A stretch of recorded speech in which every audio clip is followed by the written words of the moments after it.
We're just loading up our camera gear and heading off for a trip down memory lane. I've been looking in the newspaper about the train to the Ardèche, which sparked my interest. So we are going to try to find out more about these wonderful old steam locomotives.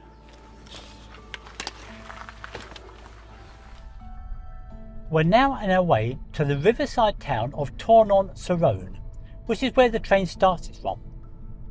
We'll have a quick look around Tournon before going on to the station, which is where the train leaves from.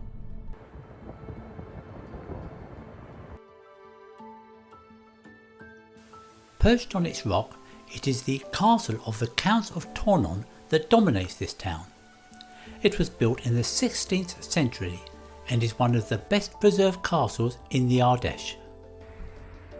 The main shopping area can be very busy, but it is very peaceful to wander along the river, and even appreciate that this is a no smoking area. We are invited to take it to the skies and walk between the two guard towers which overlook the city. This short hike reveals a magnificent view of Tournon and the Hermitage vineyards.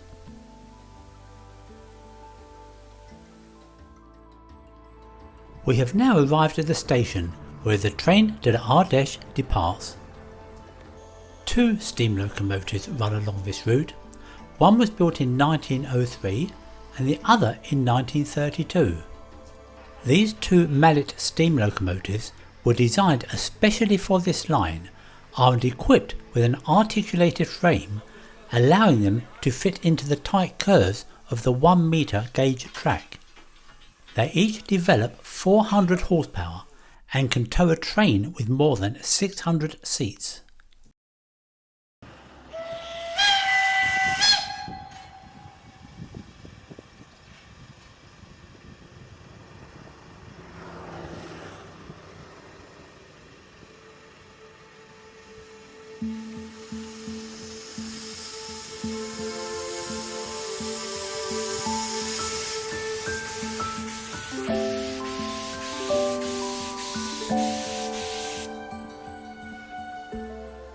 The trains have now set off along their winding route, clinging to the side of the mountain down in the narrow gorge.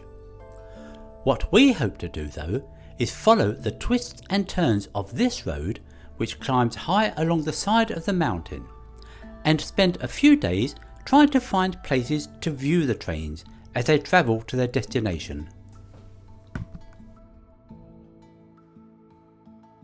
When this railway was first built, the locals had never seen anything like it, and today we're going to try and catch some shots of the trains in their own environment, perhaps as the locals first saw them.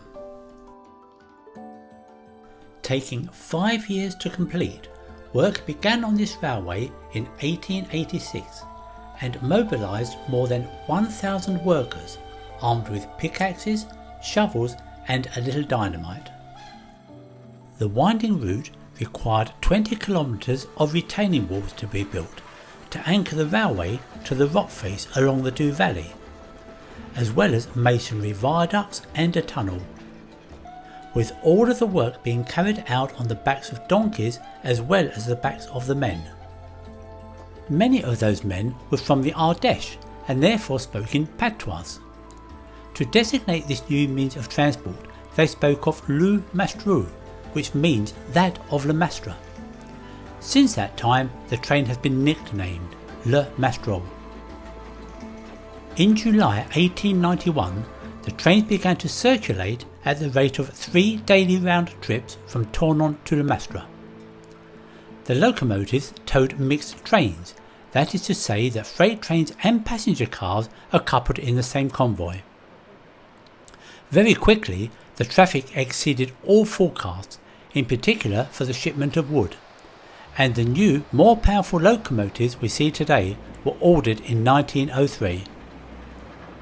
Despite the gradual arrival of rail cars and a few diesel shunters, steam locomotives remained in service until 1968, when the line was finally closed by ministerial decision, deemed too loss-making. But against all odds, enthusiasts quickly got involved to save the Mastral, and since 1969 the line has been reserved for tourist trips. A mixture of different carriages are used today, both open and closed. This is the pretty little village of Boussières-le-Roi, and is the only stop the train makes to drop off and pick up passengers on its way to the larger town of Le Maistre. The whole village is beautifully kept, with the residents having a great pride in their homes.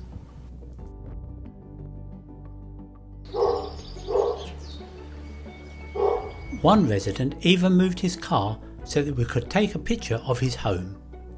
He was very proud that it was the oldest building in the village.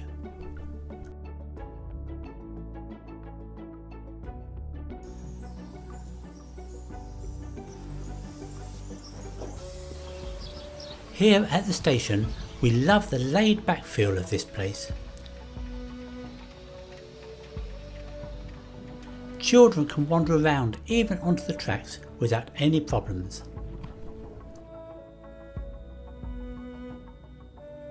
The engineers continue to maintain the locomotives before setting off again, and this continuous maintenance seems to be a never-ending job.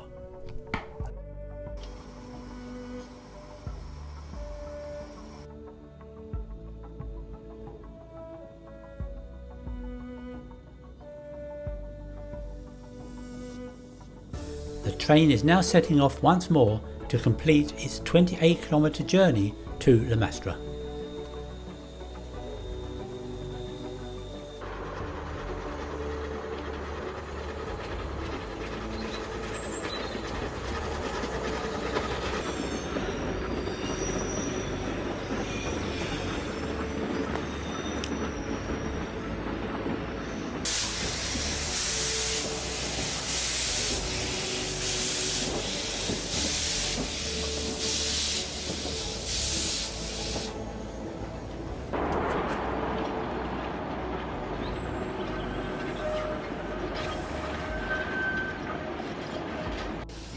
The train has finally reached the railway station at Le Maistre.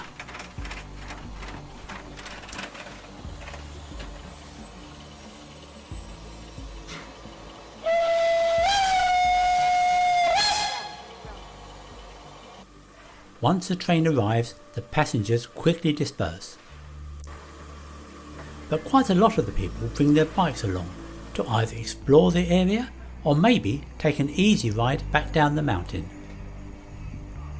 What we and a few of the passengers who decided to hang around want to see though is how the locomotive is disconnected from the carriages ready to turn around.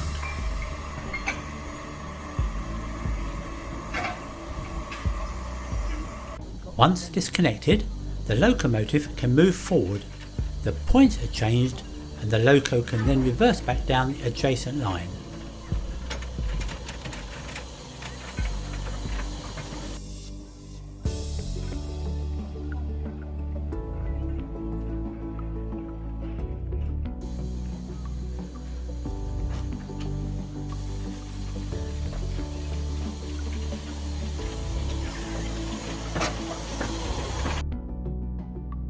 This is the bit we've been waiting for, how the loco moves forward onto the turntable.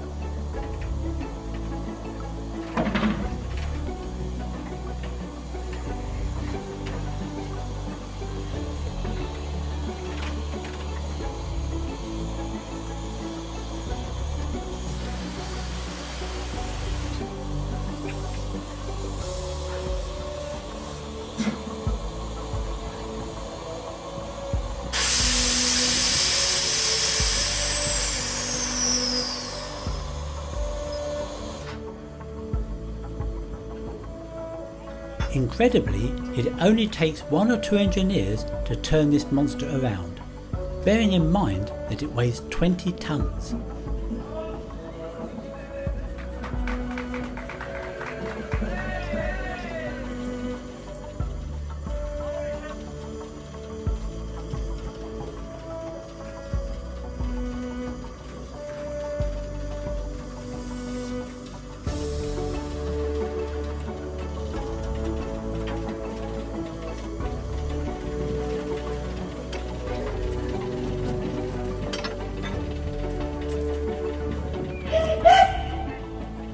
What we love here is that there is no fencing to keep the passengers away. Everybody uses common sense and enjoys getting close up and personal.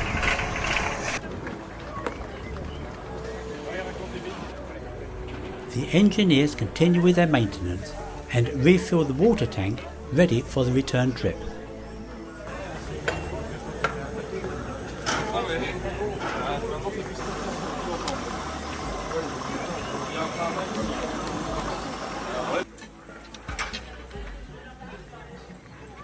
The passengers are now returning, a lot with their bikes, which are being loaded into one of the carriages.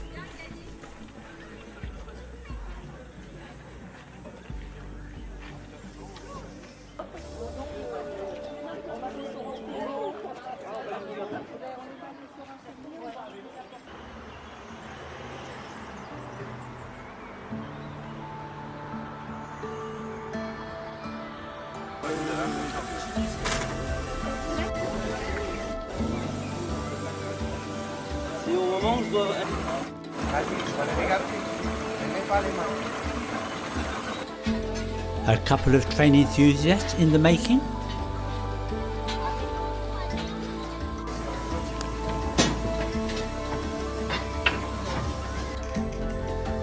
The locomotive is finally ready to be connected to the carriages.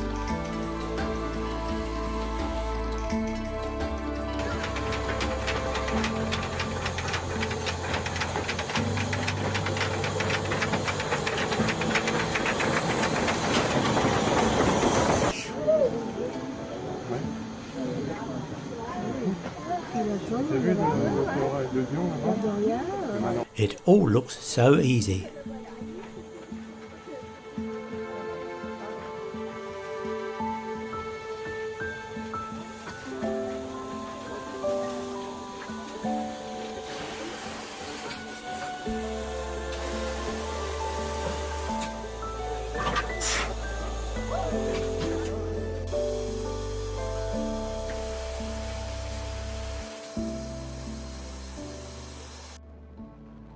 And finally, the train is off on its return journey.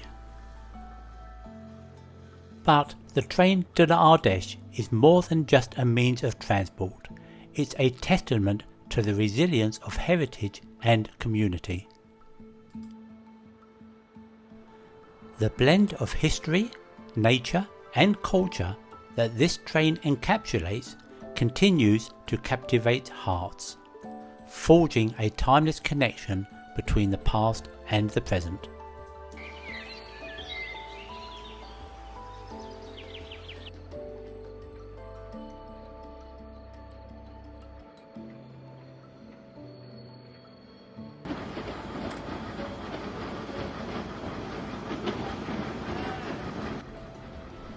And so, as the passengers arrive back in Tournon, I have to say that we have really enjoyed these last few days photographing these magnificent trains, and hope that the stories and memories forged upon this historic railway inspire generations to come.